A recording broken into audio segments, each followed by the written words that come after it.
Hello! Good morning! Welcome to my mini vlog. So for today's video, manlaag ta guys. Mulayas sa city na samok kaayo, ma-traffic, dagagtaw, usok, basta gugot. At pusa ta sa usa ka lugar na tahimik, fresh air, para stress-free. Malakay na kaaning barko guys. So diri mi nagikan sa Danau City.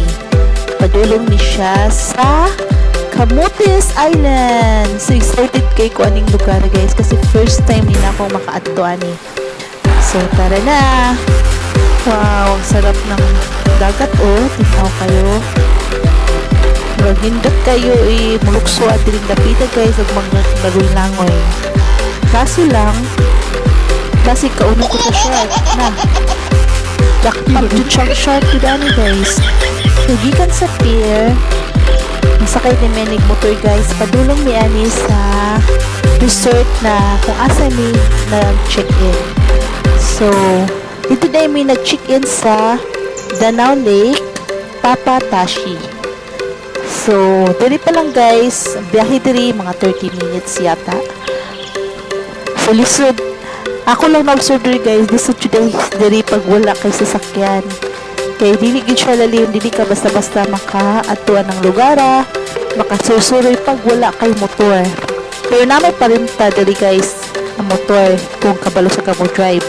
So, pero nasad gapon na apil ni mo ang driver. Medyo mahal-mahal siya.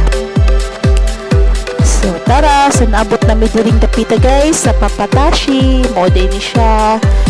So, mingaw lang. Hindi siya na resort. Mingaw lang din siya paggabi na guys. So, nasa siya yung lake. Daghan siya na siya yung swimming pool.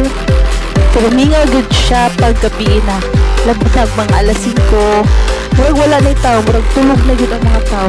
Then, lit siya. Tahimik din siya guys. Kasi, peaceful in your life. So, nang gusto ka mag-holiday. So, perfect kayo din na lugar. So, yun lang. Share lang na ako ang adventure sa Camotes. Thanks for watching guys.